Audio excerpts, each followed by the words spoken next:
Welcome to the Steve Noble Podcast. Tons of truth, lots of grace, but no sacred cows. Now, let the show begin. Welcome back, Mr. George Barna, who you all like. Barna, why do I know that name? You know that name because George has been at this for a while, before with Barna Research, and now he's the director of research at the Cultural Research Center out west. And are you in Arizona, George? Is it still associated with the college out there? Yes. Yeah, Arizona Christian University in Phoenix. Excellent. How long have you been there now? I think it's 6 or 7 years, something like that. Yeah, and so I've been getting the Cultural Research Center, CRC, we might drop that acronym in during the show today, but I've been getting your stuff for years and really going all the way back to when I became a Christian activist, which was 2004, and didn't really know a whole lot other than a typical Southern Baptist churchgoer. And then once God just opened the door for me to be more public as a Christian, and then engaging issues here in Raleigh, North Carolina, then across the state, and sometimes on national issues and media and stuff. I was always searching for information to try to understand our own tribe, so to speak, which is how I found out about you in the first place. And I've been I'll use this phrase correctly, I've been a George Barna disciple ever since. And with 3,400 radio shows, and for the last 12 years, George, I've been teaching high school age homeschoolers. I had 250 of them this past school year. I'll have more than 300 this fall. And teaching U.S. history and world history, Christian ethics, which is what I got my master's degree in at Southeastern Baptist Seminary here in the Raleigh area, as well as world history. Everything that I've learned from you and your painstaking work has impacted what happens in the class, which means it's impacted over 1,000 students. So I mentioned that not to talk about myself, but just to thank you and to encourage you, knowing that your work is continuing to bear fruit through people like me and through others. And so that's a long-winded way to say thank you. I really appreciate you and thank the Lord for you as my brother. No, I really appreciate you saying that, Steve. And it's interesting because last night I was sitting downstairs thinking about, what gives me joy in life? Why continue to get up every morning? And the thing that struck me was, it's when I know that God was able to do something through me that impacted somebody else's life for his purposes. Yeah. That gets me excited. And so to hear you talk about not only has some of the work that I've done affected some of your thinking, but it's also then moved forward into the lives of young people who are trying to figure out how the world works, who they are within it, and so forth. That's a big deal to me. So I'm really grateful that you found that there was something useful. Amen. Absolutely. I always do. And on this topic that we're discussing today, coming out of the most recent American Worldview Inventory 2024, which George does every year, and we'll make sure we get the website here and how people can get on the email list and make sure they're getting this information. Here is the title, and this is what caught my attention when I reached back out and said, yeah, we got to get George back on. America in the midst of a generational transformation of its moral landscape. I spoke at 5 homeschool conventions this spring, George, and one of the things that I was talking about in Christian ethics is what's going on with our students and the assault that they're under, all these different competing worldviews. And so you end up like most of the Gen Z right now, there's about 30% of them will self-identify as a member in one way or another of the LGBTQ community. When I ask my students and parents, these are very conservative Christian homeschool parents at conventions here in my part of the country. How many of you know somebody, either in your family, another family, a family at church, that's dealing with the LGBTQIA issue? It's, George, every time it's 75, 80%. And so our students, our high schoolers, are confused, and much as you see in this report, which we got to dive into, the biblical worldview has shrunk to the lowest level I've ever seen it, based on your research, down to 4%. And it's scary. It can be disheartening, yet there's hope, and God is always working. And so just take us into the research a little bit, because the findings are alarming, which I think we need to be alarmed so that we're properly paying attention. Well, every year, at the start of every year, we do a big national survey trying to assess the incidence of different worldviews here in our culture. So the biblical worldview is the one that I care deeply about, you care deeply about, but certainly it's not the only option that people have. So this year we measured, I think it was 14 different worldviews, trying to understand how many people are buying into the tenets of each of these. And what we found is that actually the most common worldview, the most widely popular one, is the biblical worldview. But it reigns, as you mentioned, at only 4%. Then it drops down to, secular humanism, postmodernism, a few of the others at 1 or 2%. The big winner, though, is kind of a worldview known as syncretism. And what we've got there is 92% of Americans, most adeptly being labeled as syncretists. And all that means is that they don't really buy into any single worldview. What they're doing instead is embracing bits and pieces of many different worldviews and bolting them together into a customized version that represents them. Now, why do they just pick and choose from all these other worldviews? Number one, because we're incredibly illiterate when it comes to worldview. So we don't know what Marxism is. We don't know what Wicca is. We don't know what Eastern mysticism is. We know the names, but if we had to sit down and take a test about, is this what, somebody who's a secular humanist believes or not, we wouldn't know. And it would be that way for essentially all 14 of the worldviews that we evaluate. So instead, what we do is we lean on one of the key elements of how we decide what worldview we're going to embrace, and that's our feelings. Everything is driven by our feelings. This makes me feel good. This makes me feel comfortable. This makes me feel like I'm embracing the popular stance, so I'm not going to get pushed back. I'm not going to get bullied over this. These are the reasons why. It's because of our emotions. It makes us feel good. And so we buy into elements of Marxism, even though we don't think of ourselves as Marxists. And when you put together the entire worldview landscape within us, no, we're not actually Marxists, but we have elements of Marxism that we like. Right. And it's that way with all of these different things. So what we found in this year's research is the average American, the typical American, possesses an average of 9 or 10 different worldviews that they're drawing from in order to come up with their own unique worldview, the syncretistic element that they embrace. And in addition to that, we know that only 4% of Americans could be considered to be adherents of biblical theism, what we would talk about as the biblical worldview. 4%, down from 12% when I started measuring this with Chuck Colson back in 1994.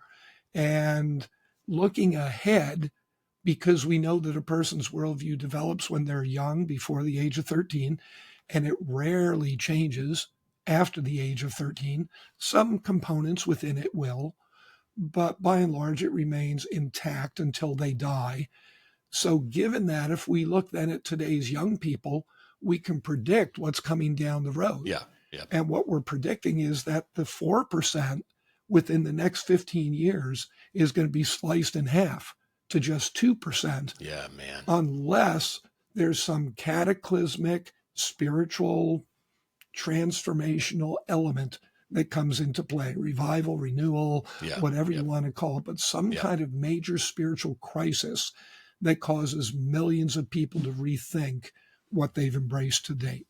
Yeah, and I remember the first time, if I go back to 2004, the first time I encountered what does it mean to have a biblical worldview, and I think at that time, George, there were 6 different points, and I read those 6 different points, and I'm like, well, how do you call yourself a Christian and not agree with those 6 different points? But it was 9% at the time. So 9% at 2004, 20 years later, we're at 4%. And in 15 years, we're at 2%. I was writing down as you were talking about. So your average person in America has 9 or 10 different worldviews involved in what they call their own. They don't even use the word worldview, but this is how they see the world and how they operate. It's a non-worldview itself. It's syncretism. And then I wrote down, instead of it being a worldview, it's like a world stew. STEW, because it's made up of all kinds of different stuff. And and you're old enough to remember this advertising approach as I am, which reminds me of Burger King. Hold the pickles, hold the lettuce.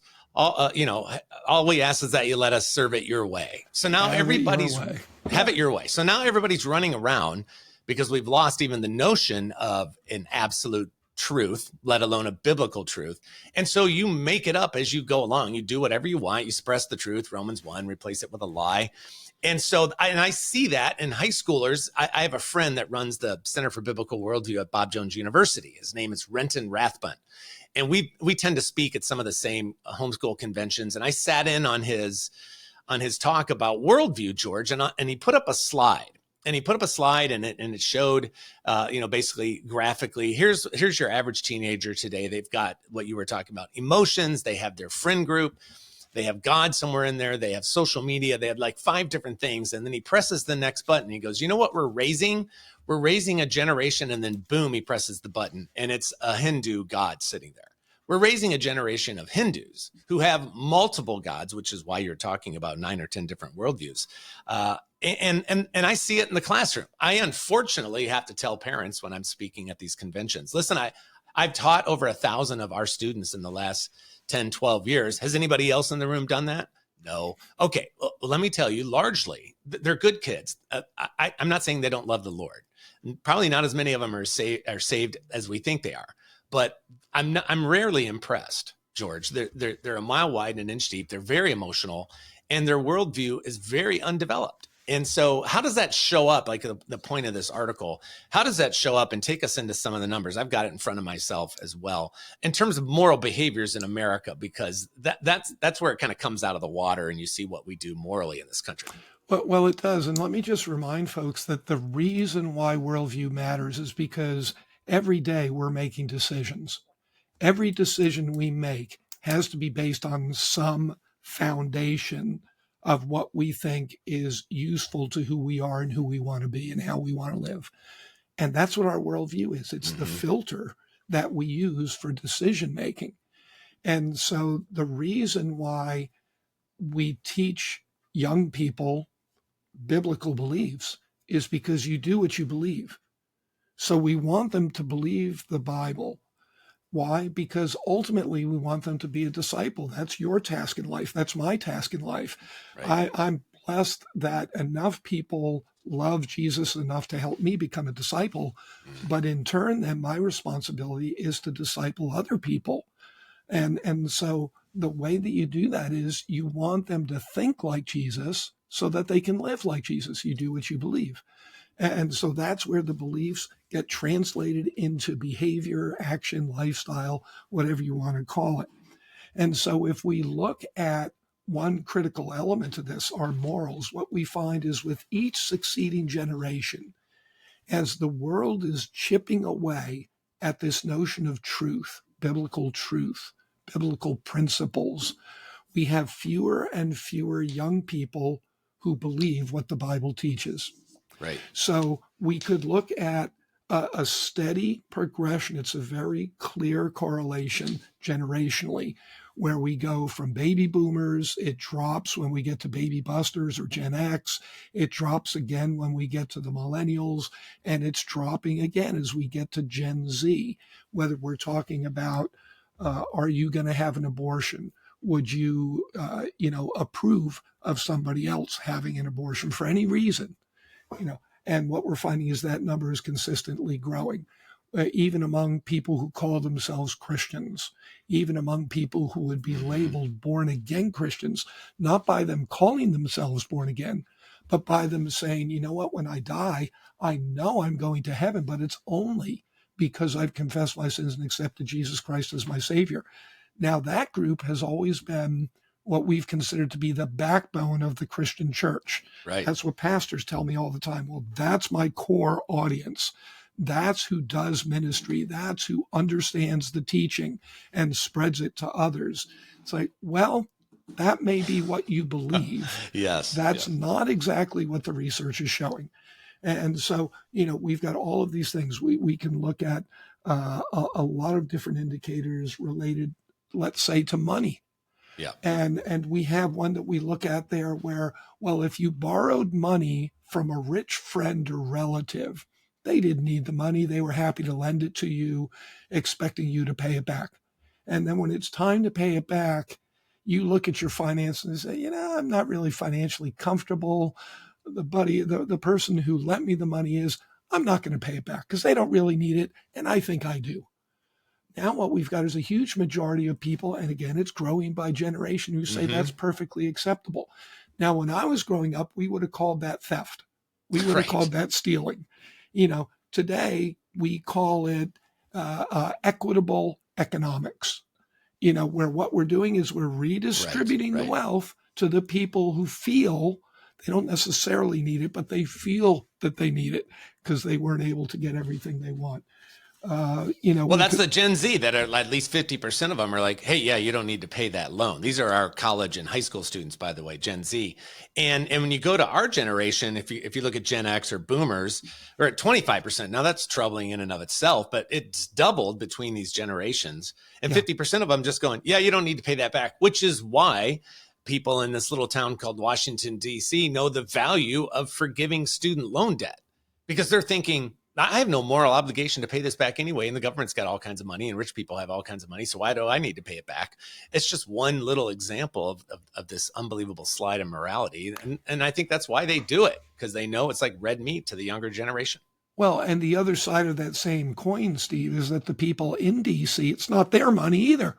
Right. So, what difference does it make to them if they give it away to some people who now are going to be more likely to vote for them for the fact that you, quote unquote, forgave their loan, even though you're forgiving it with somebody else's money?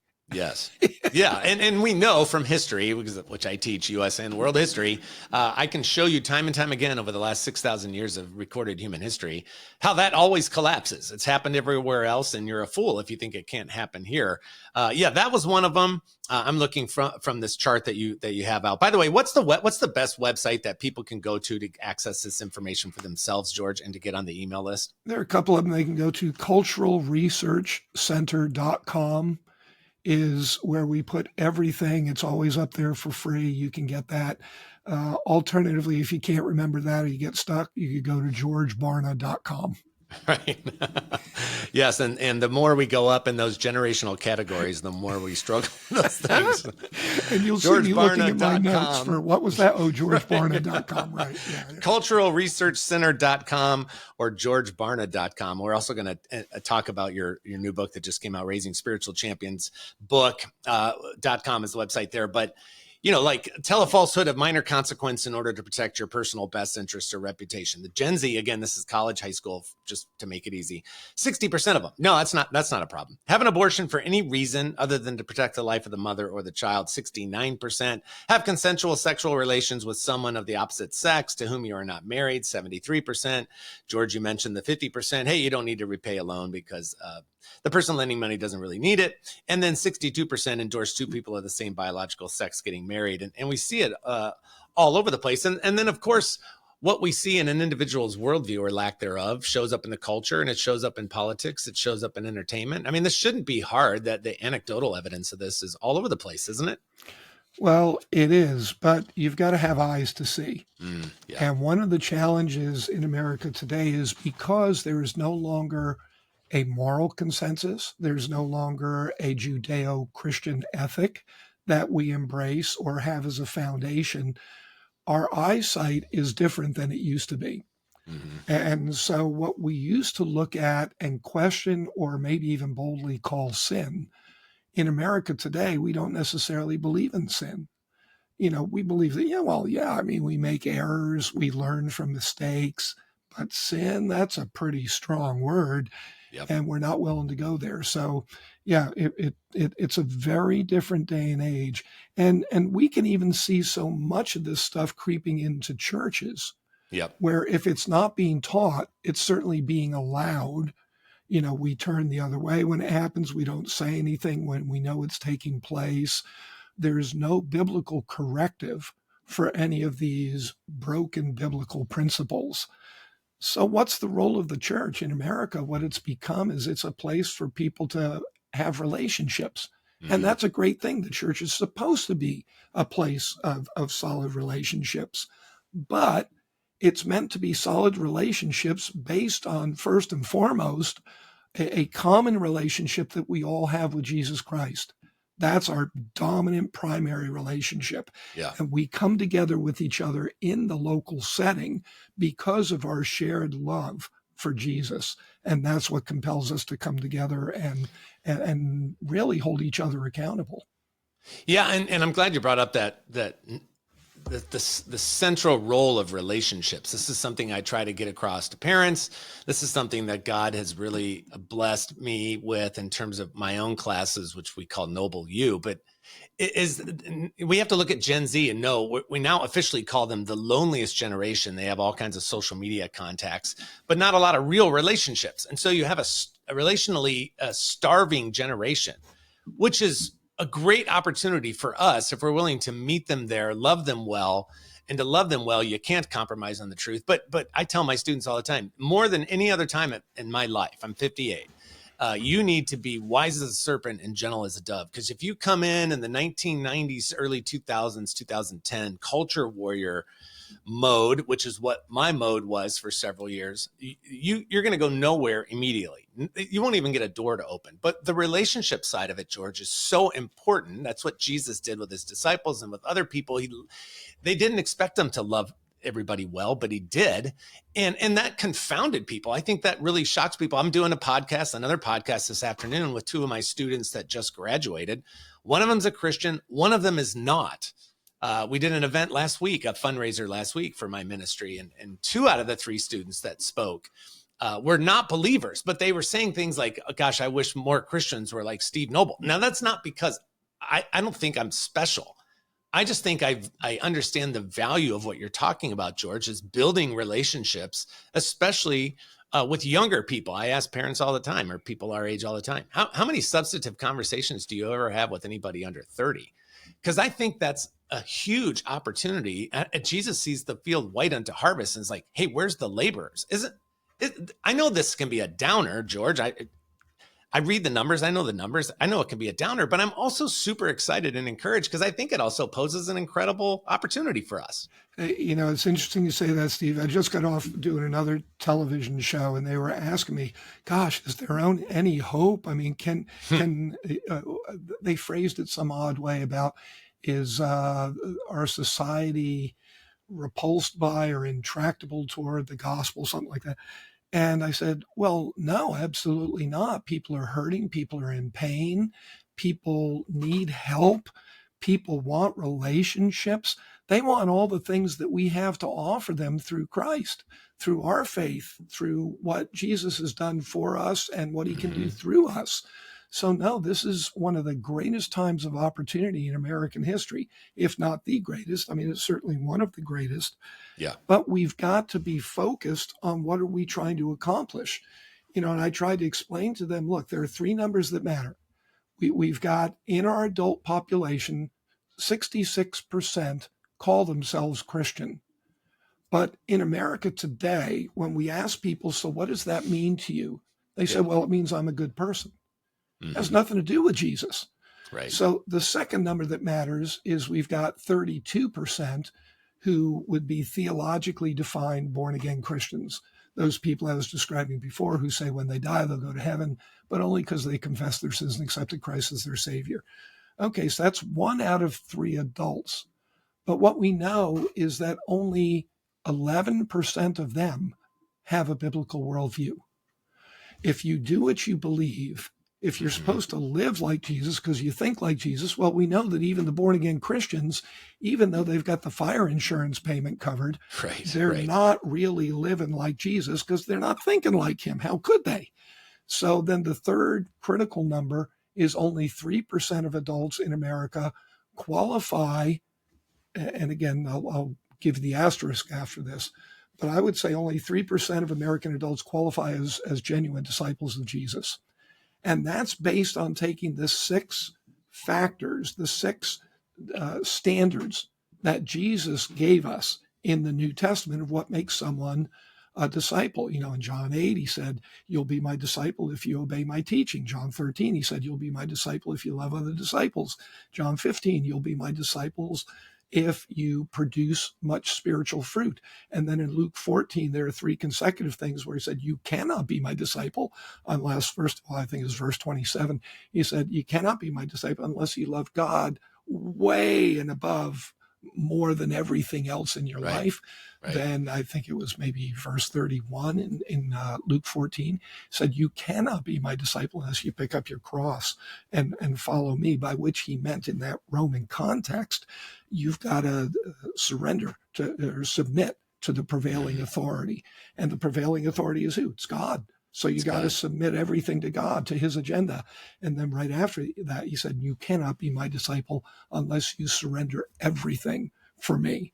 In other words, commit your life fully to me. Yeah. So those 6 things, if you measure those 6 things, we're at 3%, which makes sense because there are only 4% of adults who have a biblical worldview. Right. So there's still like a little 1% gap in there who haven't made the transition yet from taking what they believe and living it. They can do that. Hopefully they will.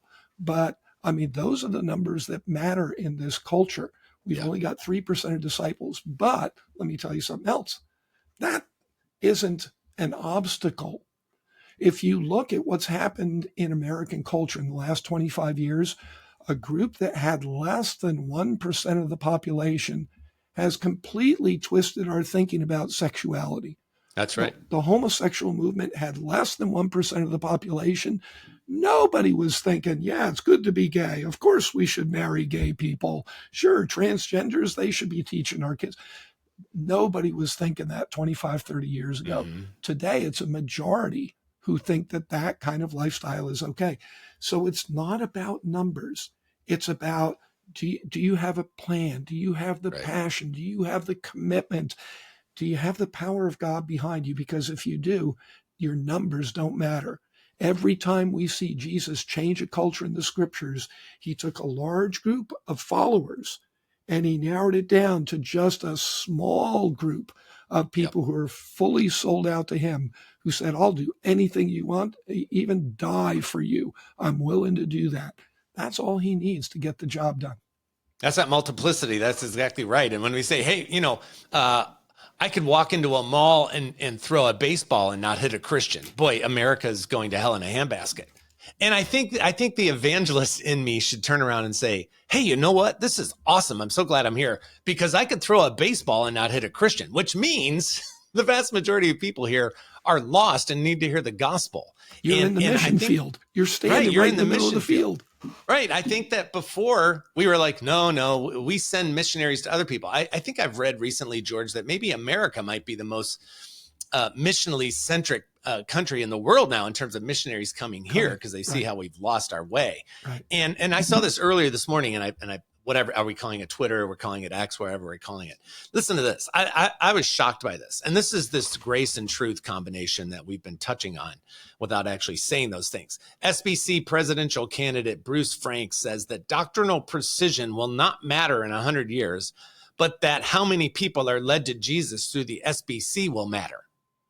Well, that's a profession of faith without discipleship and without obedience to the 6 points you were just talking about. Yeah. I'm sitting there going, this guy wants to be the president of the SBC and he says doctrinal precision won't matter in 100 years. Like, what are you thinking? To me, that's just, oh yeah, we need to tone down all the Bible stuff and just win people to Christ. Well, what Christ are you winning them to? This is the morals. I got taught this during my work on my master's degree, that the gospel is a moral solution to a moral problem. And when the church goes quiet and isn't precise when it comes to doctrine, and when the church goes quiet in terms of morality, then take a look, George, you know this, look around the culture and you say to your lost neighbor, hey, you need to be saved because of your sin. And they're going to be like, saved from what? Based on the American culture at large, I'm obviously a pretty good person and good people go to heaven. So what am I? You're talking about I'm dead in my sins and trespasses. I know I'm a pretty good person because we've lost, as Martin Luther King Jr. used to say, we're supposed to be the moral conscience of the nation. We aren't. And so that's, I'm like, to my students, let me ask you this question, George, because my students really struggle with this. They're like, truth, speak the truth in love. We're supposed to love the sinner but hate the sin, but I feel like I just hate both of them, or that's how I'm treated when I say anything. And in class, I'll say, hey, I'll make some point and say, hey, put that on your social media tonight. George, all these students go, ooh, no way, I'm not doing that because you're going to get blasted. And I'm like, see, because you've been convinced by the culture and the enemy that when you're bringing biblical truth into a conversation or into a post, that you're actually doing something wrong, that you're hateful, that you're judgmental. I'm going to teach you and show you that what you're actually doing is deeply loving. You're the lover. The other people are the hater. You're not the hater. You're the lover. And that's where, because they really struggle with that. So, and this will take us into your new book, Raising Spiritual Champions.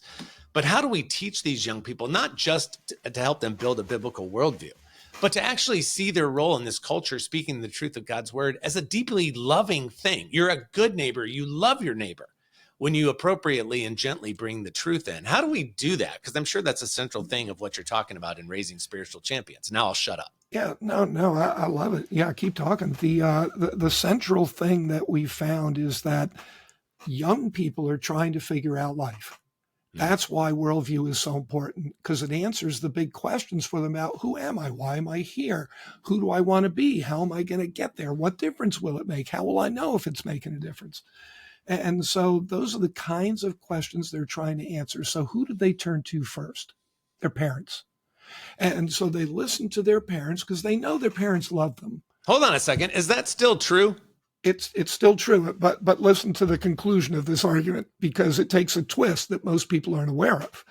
And so what happens is they turn to their parents and they listen to their parents. They hear what they say. What do they do next?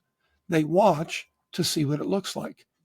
And in the research that we did with kids, what they told us was, you know what? I can't trust my parents. I was, whoa, why is that? So, well, I know they love me, but they say one thing and they do another. And we asked them, well, what difference does that make? And they said, well, I'm trying to figure life out. And I figure my parents are old, so they must have it figured out. But when I hear them say one thing and do another, that tells me they're just as confused as I am. So I can't really trust them. I've got to find somebody or something or some place that's figured it out. And that, Steve, is why they spend so much time with the media. That's right. As we looked at what is it that's influencing the way that kids think, yep, the phone, the computer, the video games, all of the electronic stuff, we found that it's arts and entertainment media that have by far the greatest impact on the worldview development of our young people. Now, why is that? They don't love our kids. Our parents do. Why is that? Because kids are trying to get through the day, and that's what a worldview helps you do. So they watch a 24-minute television program, take the commercials out, you're left with 24 minutes of content. That 24 minutes is consistent in the worldview message it's sending. You watch a 90-minute media. Somebody labored for 2 or 3 years to put together a consistent 90-minute worldview message. You listen to a 3-minute pop song. It's 3 minutes of a consistent message. You play a video game. You look at the values underlying it, the objectives of the game. It's a consistent worldview message. So that's why kids are drawn to the media rather than to parents or church or school or other places, because it's so consistent. It's designed to be consistent. Yeah, that's right. And so that's why it has so much impact. So how do we counter that? Because that's the number one thing at homeschool conventions, and this is the number one thing I'm trying to do in a classroom. But in terms of parents, and it's mostly parents that are going to be watching and listening to this interview, George, what can we do about it? Because people, the talk that I give on Christian ethics, which is about an hour, I'm like, listen, your student can memorize scripture, but you got to understand why scripture actually works. It's not just something that was written by a bunch of patriarchs a couple thousand years ago, and then God says it, I believe it, and that settles it. Now, some people have a more simple faith like that. I'm actually jealous of them. I don't have that kind of an approach to faith. I'm much more of a skeptical person, but most people you got to develop it and say, listen, that's why I can't can my classes for online students and sell them for the next 10 years. Cause I'm always talking about what's going on in the news and what's going on in the world so that I can show them, let's take biblical truth claims. Let's drive them out here into the culture and into the news of the day. And you're going to see that they work every single time. It's like getting the secret decoder ring in National Treasure, those little glasses. And all of a sudden things will make sense to you. So it actually works, but how do we lead them down that road? Because again, with raising spiritual champions, that's what we all want to do. As we studied parents who have been effective at raising their children to be spiritual champions, we learned a number of things. One of those is that you have to be incredibly consistent. When we interviewed people in their 20s and early to mid 30s who have grown up to be spiritual champions, and then we interviewed their parents and asked the parents, what did you do? Asked the kids, what do you think your parents did? Separate interviews. But when we looked at it, both groups, the parents and the kids, said the single most important thing was their consistency. I always knew what they were going to say because it never changed. It never wavered. And when I would challenge them on it, they could tell me why. And that was so critical. So what were the parents doing? They were discipling their children. They were helping them to understand how life works, why it works that way, and how it can go well for the child as he or she grows up. So that's a critical thing. But what did they do with media? We found that there are three things that they tended to do. And I talk about this in the book. But in fact, in the book, we have an entire chapter, maybe it was 2, I forget now, but we looked at the most popular children's media in America today, and we did content analysis on the programming. Oh boy. And we started telling, okay, so what worldview messages are being sent by this program on Disney, by this program on Nickelodeon, by this program on YouTube, and just went through them all by name, showing what's in there. Is frightening. But so what can parents do? Number one, monitor every bit of media that your child is taking in. You need to know what they're being exposed to, because you can't do anything unless you're well informed. Right. Secondly, you need to set boundaries, minimize. First, you monitor. Second, you minimize. You set limits on how much of this stuff they're going to take in, they're going to digest. Yep. And then thirdly, you need to moralize it. Now, by that, what I mean is you need to know the content that they're being exposed to so that you can come in either during or after and explain to them, do you realize this is the message that they were sending you? This is the behavior that naturally springs from the message they just sent you. This is how that relates to what God teaches us in his word about how we should act. Are they consistent or are they inconsistent? If they're inconsistent, maybe we shouldn't be watching that series. Maybe we shouldn't be recommending this movie. Maybe we should change the radio channel, whatever it may be. But that's a critical role. Now, I will put in a personal warning here. We did that with our girls. And after a while, we actually built a movie room here. Our girls are older now, but back when it wasn't fashionable, we had a movie room and nobody else had one. So our girls got to invite all their friends over and they'd sit in the comfy movie room, the big movie chairs and sound system, the whole thing. And they'd watch movies. But my wife or I or both of us would be sitting there watching with them, or we would have watched it ahead of time. And during the movie, typically, we would stop it. We would say, wow, did you see what they just did? What do you make of that? What do you think of that? And let the girls, all their friends were girls, feed back to us. Well, gee, they look pretty. They sounded good, whatever. And we'd say, well, here's another way of thinking about that, and then you show them what this is actually leading to and what the underlying philosophy is behind that action or that thought or that speech. Now, the warning that I'm giving is after about 3 years of that, our girls stopped inviting their friends over. I was wondering when the other shoe was going to drop, George. They said, Dad, you know what? We love you, but none of our friends want to watch movies here anymore.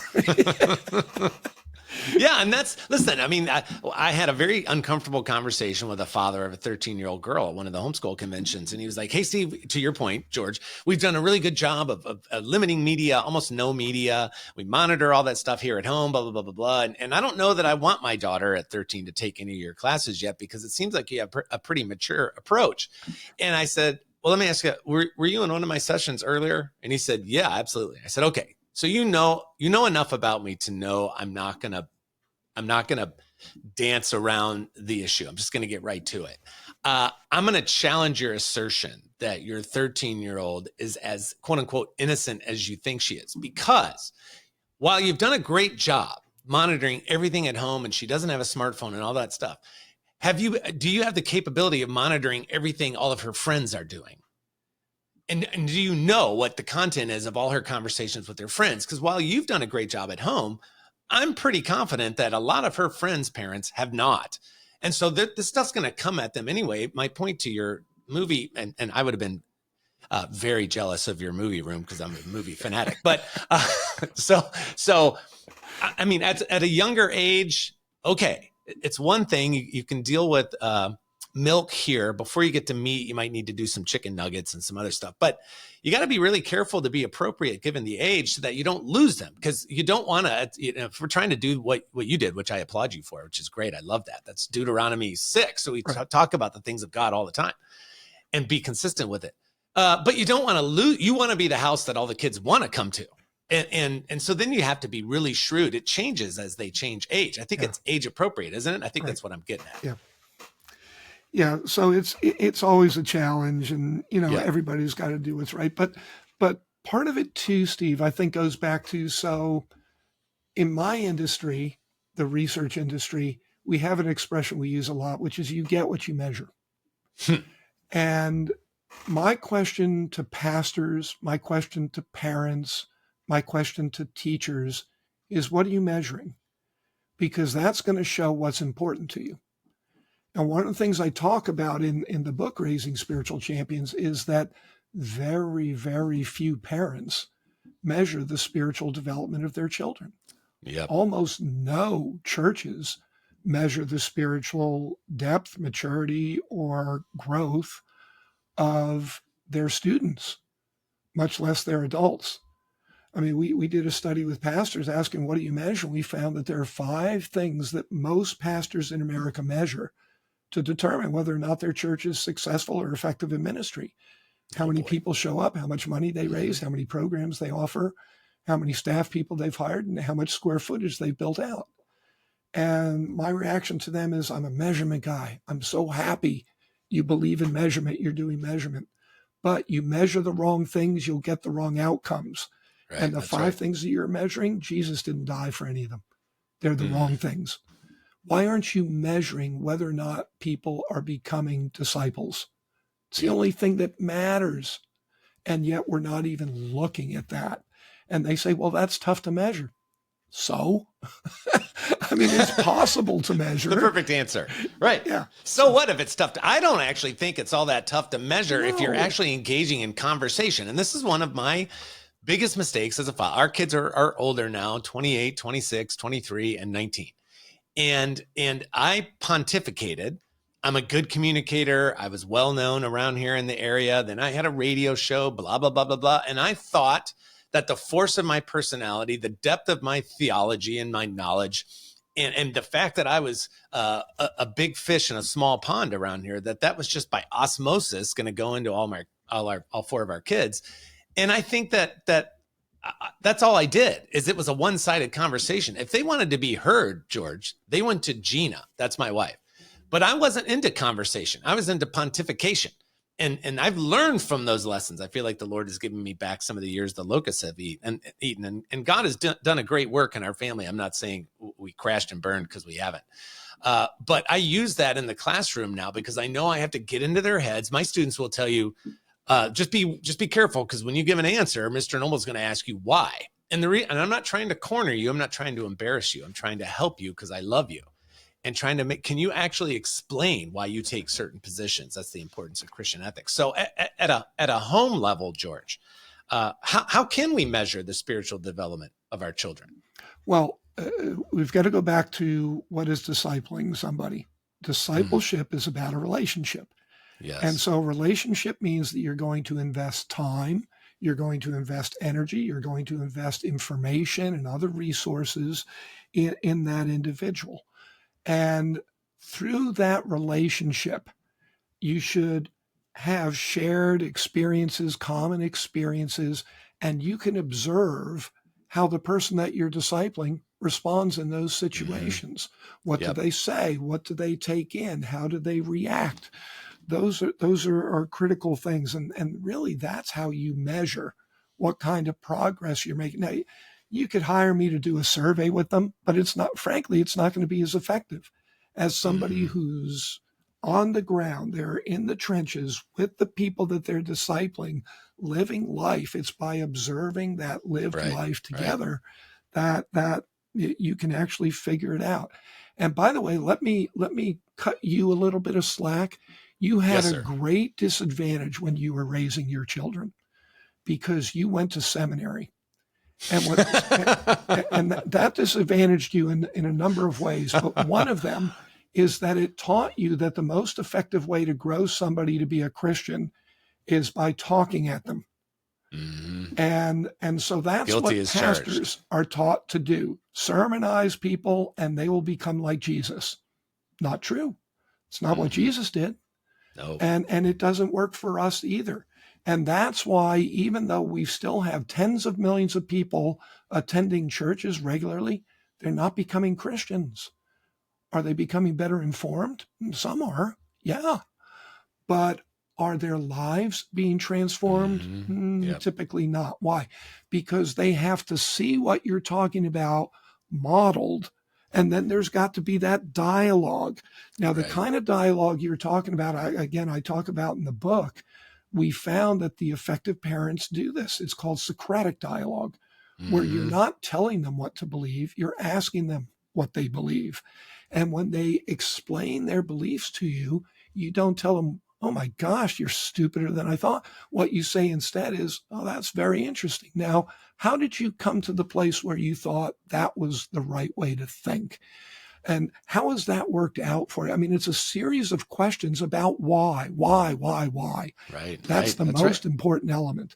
And so parents who do that, but also who have something that they can give in response to what the student says, not just hear them say, well, I read the Communist Manifesto and Marx wrote this, and therefore I believe it. And I've seen the comrades in Russia do this and it makes sense.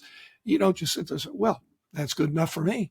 You've got to have the ability to come back from a biblical perspective and to say, well, that's interesting. Have you thought about this alternative approach? And then maybe you tell a story that's in the scriptures that has that different approach. And then, your son or daughter reacts to it and you say, well, what I'm actually describing is something that's in the Bible. And here's how it turned out. So it's now you're trying to tie them back into God's word as being the source of truth and truth principles that they can use in their life. Well, it sounds like you just ripped that whole program off from Jesus, George. Like there's a copyright or an infringement in there somewhere. I checked and there isn't. So I think I'm legally okay.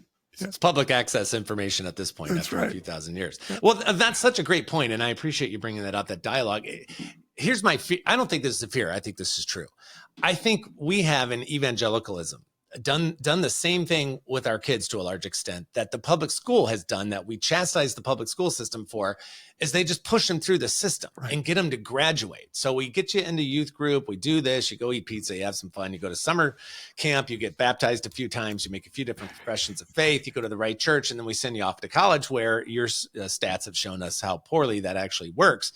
And we just kind of push them through the system. I think that the challenging thing that what you're talking about, dialogue and Socratic dialogue and asking questions, is it requires something that a lot of us, quite frankly, George, are not willing to sacrifice, and that's time. There is no, people go, oh, quality time versus actual time. I'm like, no, it's just time. You have to put, and that's why Jesus grabs a group of 12 We know what happens with one of them, grabs a group of 12, walks with them literally day and night for 3 years and invests heavily. So I think a pastor thinks they're going to radically alter the lives of 1,000 or 5,000 or 10,000, whatever the metric means, if you're going to be a successful pastor, so to speak.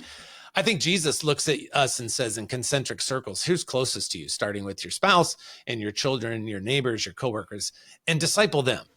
Quit worrying about all these big numbers, because if every Christian got serious about this, there would be a massive difference. But I think that's what I see in my students, is they see a legitimate, loving concern from me, their teacher, that I want to walk with them.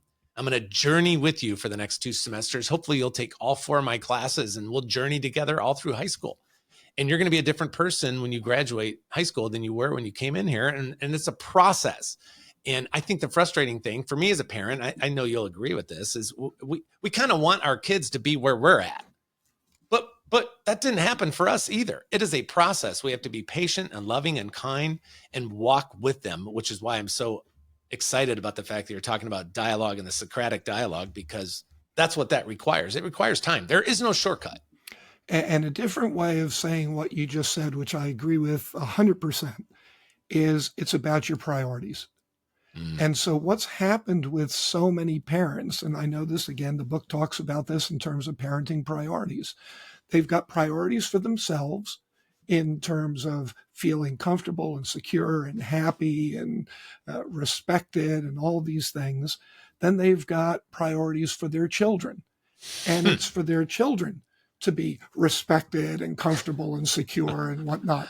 And how are they going to do that? Well, the thinking is that if we can get them into the best schools, if we can get them buddied up with the right people, all of these types of things. And yet what the research also shows is with that small percentage of parents in America who have made a very different decision, which is, you know what, I may have to sacrifice the promotion at work. I may not be able to work 60 hours a week and get paid more money if I'm really going to pay attention to discipling my children. That's a sacrifice. Yes, it is. Get over it. I mean, that's what life is about. If you do that, the neighbors are going to start looking at you a little funny, and well, that might be some persecution. That might be some hardship. Get over it. That's what it's going to take. Do you think every town that Jesus walked into, they looked at him and said, wow, this guy's got cool robes. Check out his sandals. It's the latest model. I mean, that's not what it was about.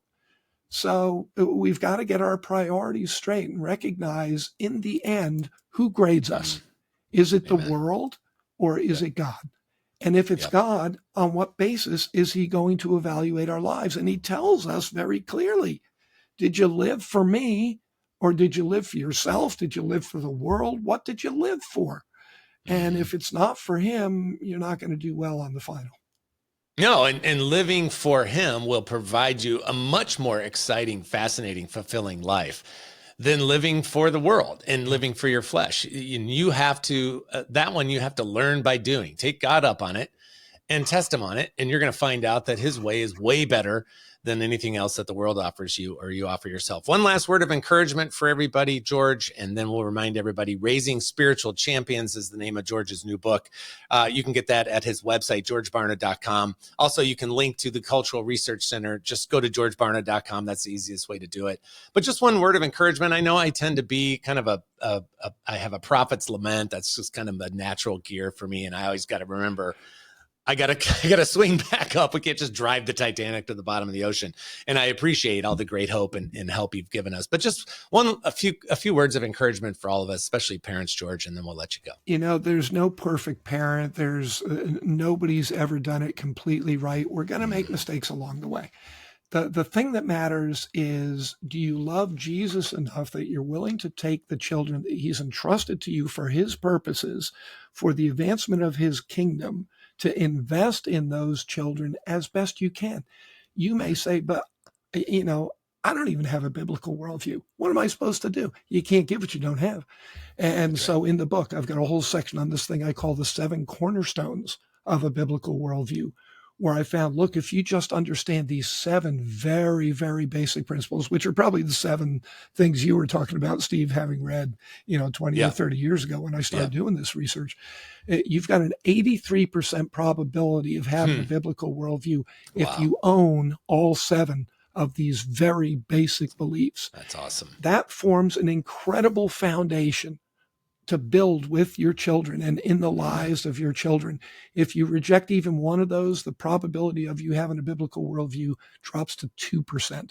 So take a look at those 7 elements, those 7 foundation stones, and start working with your kids with those, just about belief in God, the meaning of Christ on the cross, the fact that we're all sinners, we're not going to make it without him, the absolute moral truth exists. It all comes from the Bible. Success is obedience to God, nothing else. And, our purpose is to know, love, and serve God with our heart, mind, strength, and soul. I mean, those 7 very, very basic realities. Not tough stuff, but when you have that as a foundation, you can build a great faith life. Amen. What a great word and a great way to finish. Raising Spiritual Champions is the name of the book, Raising Spiritual Champions. You can just go to George's website, George Barna, Barna, GeorgeBarna.com. George, is always such a blessing. Thank you for your continued work. And we just love you and appreciate you. I can't say that enough. Well, back at you, buddy, because I know that what you're doing in the classroom with those kids makes such a huge difference. Please continue. Thank you so much. Amen.